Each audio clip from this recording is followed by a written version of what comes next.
بسم اللہ الرحمن الرحیم والصلاة والسلام علی رسولہ الکریم وعلی آلہ وصحبہ اجمعین۔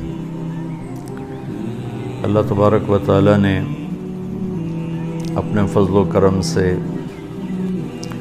ہمیں ایک ایسا ملک دیا ہے جس کی بنیاد لا الہ الا اللہ پر ہے کہ 47 میں بچے بچے کی زبان پر تھا پاکستان کا مطلب کیا، اور نعرے لگتے تھے لا الہ الا اللہ۔ اس لحاظ سے ان سارے 1439 ہجری ہے، اس سارے عرصے میں 2 ریاستیں ایسی ہیں جو اسلام کے بنیاد پر وجود میں آئیں، ایک مدینہ منورہ کی ریاست اور ایک پاکستان کی ریاست، اور اس کے نام تو اللہ نے پہلے ہی آسمانوں پہ طے کر رکھے تھے، اپنے ایک بندے سے اس کو ڈیلیور کروایا۔ اس میں کسی قوم کی طرف اشارہ نہیں، ہندوستان، ہندو لوگوں کی سرزمین، ازبکستان، ازبک لوگوں کی زمین، تاجکستان، تاجک لوگوں کی زمین، افغانستان، افغان لوگوں کی سرزمین، کرغیزستان، کرغیز قوم کی سرزمین، لیکن اس کو مشابہت ہے مدینہ طیبہ کہا جاتا ہے، مدینہ طیبہ، طیبہ پاک، مدینہ پاک شہر۔ تو اس پاکستان کا نام بھی مدینہ طیبہ سے جڑتا ہے، یا مدینہ منورہ کہتے ہیں، روشن منور شہر، مدینہ طیبہ، پاکیزہ شہر۔ تو تقریباً وہی نام اس کا بھی رکھا گیا، پاک سرزمین، پاک زمین۔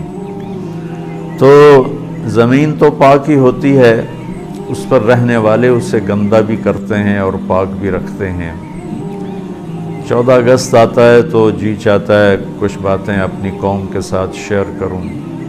پھر اس میں ایک اور جو میرے رب کا تخلیقی فیصلہ تھا کہ اسے 27 رمضان المبارک شب قدر میں اللہ تعالیٰ نے اس کو وجود بخشا۔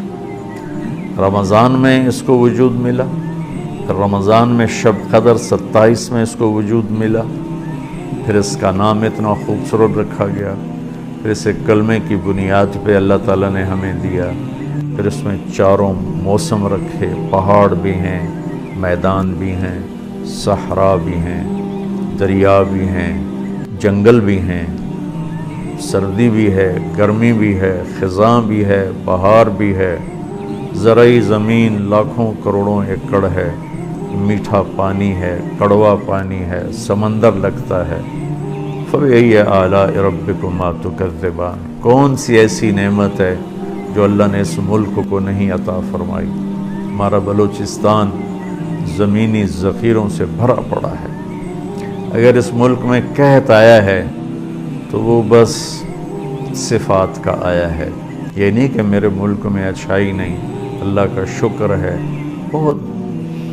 بہت اللہ کے نیک بندے میرے دیس میں آباد ہیں، اس طرح ہمیں مایوس نہیں ہونا چاہیے، لیکن برائی غالب ہے جو تو نظر آ رہا ہے۔ تو اس دن کے حوالے سے میں صرف ایک حدیث بیان کرنا چاہتا ہوں۔ اگر ہم اس ملک کو پاک بنانا چاہتے ہیں اور پاکستان کو ایک عزت دلانا چاہتے ہیں، ہم ایٹمی طاقت اللہ نے ہمیں بنایا، واحد اسلامی سلطنت ایٹمی طاقت ہے، لیکن عزت نہیں ملی، نہ عالمی سطح پر نہ علاقائی سطح پر، کہ عزت دینے والا اللہ ہے، وَتُعِزُّ مَن تَشَاءُ، اور ذلیل کرنے والا اللہ ہے، وَتُذِلُّ مَن تَشَاءُ۔ تو عزت دینے کے اور ذلت سے بچانے کے کچھ اسباب میرے نبی نے بیان فرمائے ہیں، ان میں سے آج صرف ایک چھوٹی سی حدیث میں آپ کے ساتھ شیئر کروں گا تاکہ بات لمبی نہ ہو جائے، پھر سننے والے کم ہو جاتے ہیں۔ میرے نبی نے فرمایا، اربع اذا كانت فيك ما ضرك ما فاتك من الدنيا، آپ نے فرمایا 4 باتیں اگر تو مجھ سے لے لے اور اپنی زندگی میں اتار لے تو پھر تجھے کسی چیز کا نہ گھاٹا ہے، نہ کمی ہے، اور نہ ہی تیرا کوئی نقصان ہے۔ کہ صرف 4 لمبے لمبے وظیفے میرے نبی نہیں بتاتے تھے، مشقت والی وظائف میرے نبی نہیں بتاتے تھے، اپنی امت کے لیے آسانیاں فرما گئے۔ کہ 4 بات، 40 نہیں ہے، 14 نہیں ہے، 44 نہیں، کہ 4 کیا ہیں وہ؟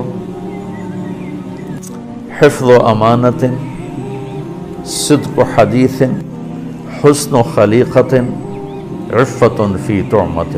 سبحان اللہ۔ میرے نبی نے فرمایا، گویا یوں میں یوں کہوں کہ میرے پاکستان کی قوم سے، جس میں بہت سی قومیں آباد ہیں اور ہر صفات کے لوگ اس میں موجود ہیں، عورتیں بھی، مرد بھی، بڑے بھی، بوڑھے بھی، بالدار بھی، فقیر بھی، میرے نبی نے فرمایا 4 باتیں مجھ سے لے لو۔ حفظ و امانہ، زندگی میں کبھی کسی کو دھوکہ نہیں دینا۔ دیانتداری، دیانتداری وہ زیور ہے جو پرانا نہیں ہوتا ہے، جس کا رنگ پھیکا نہیں پڑتا ہے، جس کی قیمت میں کسی دور میں کمی نہیں آتی۔ دوسرا ارشاد فرمایا صدق و حدیث، کہ ہمیشہ سچ بولنا ہے، کبھی جھوٹ نہیں بولنا، ہمیشہ سچ بولنا ہے، کبھی جھوٹ نہیں بولنا ہے۔ ان 2 کی وضاحت کے لیے ایک اور حدیث سنو۔ میرے نبی نے فرمایا میرا امتی ہر گناہ کر سکتا ہے، 2 نہیں کر سکتا، ایک جھوٹ کبھی نہیں بولے گا، ایک دھوکہ کبھی نہیں دے گا۔ ایک جھوٹ کبھی نہیں بولے گا، ایک دھوکہ کبھی نہیں دے گا۔ تو میرے نبی نے فرمایا 4 باتیں، ان میں سے 2 کون سی ہیں؟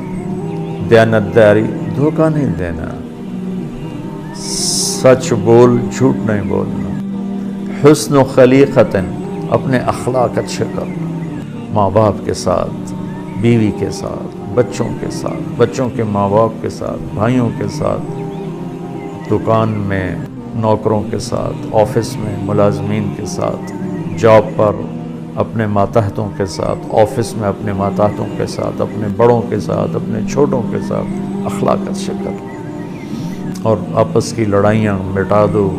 خاص طور پر جو مذہب کے نام کی لڑائی چل رہی ہے، جو مجھے رلاتی بھی ہے، تڑپاتی بھی ہے، کہ تعصب ایسا ہے کہ ایک دوسرے کو مسلمان سمجھنے پر بھی تیار نہیں ہے۔ میری قوم تمہیں اللہ رسول کا واسطہ دیتی، انشاءاللہ جو کلمہ پڑھنے والا ہے وہ مسلمان ہے اور جنت میں جائے گا، کہ وہ جو بنیادی اعتقاد ہیں اس کے اوپر قائم ہو، ختم نبوت کا قائل ہو، توحید و رسالت، جو 5 باتیں ہیں، کلمہ، نماز، روزہ، حج، زکوٰۃ، اللہ پر ایمان، فرشتوں پر، کتابوں پر، تقدیر پر، موت کے بعد کی زندگی پر، ختم نبوت پر، سب کو گلے لگانا سیکھو، سب سے محبت کرنا سیکھو، سب کے ساتھ اچھے اخلاق برتو، ایک دوسرے سے مصافحہ نہیں کرتے۔ تو میرا تیسری بات میرے نبی کی ہے، اپنے اخلاق اچھے کرنا۔ اخلاق اچھے کا بہت بڑا حصہ اس زبان کے ساتھ ہے، تو زبان سے گالی دینا، اللہ ہمیں توفیق دے کہ ہم کسی کو گالی نہ دیں، جھوٹ نہ بولیں، غیبت نہ کریں، الزام نہ لگائیں، بہتان نہ لگائیں۔ میرے نبی کا فرمان ہے جس نے کسی نیک عورت پہ بدکاری کا بہتان لگا دیا، وہ 100 سال مصلی پہ بیٹھ کے عبادت کرتا ہوا بھی اگر مرا تو جہنم میں جائے گا، جنت کی ہوا بھی نہیں اس کو مل سکتی ہے۔ تو تیسری چیز جو میرے نبی نے فرمایا کہ اپنے اخلاق اچھے کر، اور چوتھا فرمایا عفت فی طعمت، رزق حلال کماؤ۔ حرام بازار میں بکھرا پڑا ہے، 2 طرح کا حرام ہے، ایک کامی حرام، ڈرگز بیچتا ہے، ہیروئن بیچتا ہے، چرس بیچتا ہے، افیم بیچتا ہے، شراب بیچتا ہے، یہ تو کامی حرام ہے۔ دوسرا کام تو ٹھیک ہے، کپڑا بیچتا ہے، لوہا بیچتا ہے، لیکن سارا دن اس میں ہیرا پھیری کرتا ہے، جھوٹ بولتا ہے۔ تو ایک مثال تو پیشاب کی، تو پاک ہو ہی نہیں سکتا۔ دوسرے کی مثال دودھ کی ہے، جس میں چند قطرے پیشاب کے گر گئے، تو دودھ تو پاک تھا، پیشاب کے قطروں کی وجہ سے وہ ناپاک ہو گیا۔ تو میری تیسری میرے نبی کی بات ہے، چوتھی میرے نبی کی آخری بات ہے، رزق حلال کماؤ۔ میرے نبی کا فرمان، من امسا کالن بعمل یدی امسا مغفور اللہ، مسلم شریف کی روایت ہے، جو صبح سے شام تک اپنے بچوں کے لیے روٹی کماتا ہے، حلال روٹی میں تھک جاتا ہے تو اس کے اس دن کے سارے گناہ معاف ہو جاتے ہیں۔ اور سعد بن معاذ آپ کے پاس بیٹھے تھے، آپ کی نظر ان کے ہاتھوں پر پڑی تو وہ سخت تھے، تو آپ نے پوچھا سعد تیرے ہاتھوں کو یہ کیا ہوا ہے؟ تو انہوں نے عرض کی یا رسول اللہ میں اپنے بچوں کے لیے روٹی کماتا ہوں، خود کام کرتا ہوں، محنت مزدوری کا دہاڑی دار، تو میرے ہاتھ سخت ہو گئے ہیں، اپنے باغ میں کام کرتے تھے۔ تو آپ نے ان کا ہاتھ ایسے پکڑ کے ایسے بوسہ لیا اور ارشاد فرمایا بچوں کو حلال کھلاتے ہوئے جو ہاتھ ایسا ہو جائے گا اس پر جہنم کی آگ حرام ہو جائے گی۔ تو میرے بھائی بہنوں، میرے بچوں بچیوں جو میری بات سن رہے ہو، ہم اس دن کی خوشی منائیں، جھنڈے لگا کر نہیں، یہ تو فضول خرچی ہے۔ جی جھنڈے بنانے پر، جھنڈیوں بنانے پر پیسہ لگانے کے بجائے اتنا پیسہ کسی غریب کا علاج کروا دیں، کسی غریب کی بیٹی کی شادی کروا دیں، کسی مصیبت زدہ کی مصیبت میں کام آ جائیں، کسی مقروض کا قرضہ ادا کروا دیں، کسی خیراتی فنڈ میں وہ پیسے جمع کرا دیں۔ ہم یہ پیسہ ضائع نہ کریں، برباد نہ کریں۔ 14 اگست کی خوشی منائیں کہ ہم ہمیشہ سچ بولیں گے، جھوٹ نہیں بولیں گے، ہمیشہ دیانتداری سے زندگی گزاریں گے، کسی کو دھوکہ نہیں دیں گے، ہمیشہ اپنے اخلاق اچھے کریں گے، کسی کے ساتھ بد اخلاقی نہیں کریں گے، اور اپنی کمائی میں حلال کمائیں گے، کبھی حرام نہیں کمائیں گے۔ تو پھر آپ دیکھنا پاکستان میں کیسے تبدیلی آتی ہے۔ جیسی نئی حکومت اعلان کر رہی کہ ہم نے تبدیلی لانی ہے، تو تبدیلی کا میں آپ کو صحیح راستہ بتا رہا ہوں کہ ہم اپنی ذات سے شروع کریں، یہ دوسروں سے نہ شروع کریں، اپنی ذات سے شروع کریں۔ فرائض کے بعد نماز، روزہ، حج، زکوٰۃ کے بعد یہ 4 کام اپنی زندگی میں آپ لے لیں، انشاءاللہ پورے ملک میں تبدیلی آ جائے گی، اللہ بھی راضی ہو جائے گا، اللہ کا رسول بھی راضی ہو جائے گا، ہمارا ملک بھی عزتوں کی چوٹیوں پر پہنچ جائے گا۔ السلام علیکم۔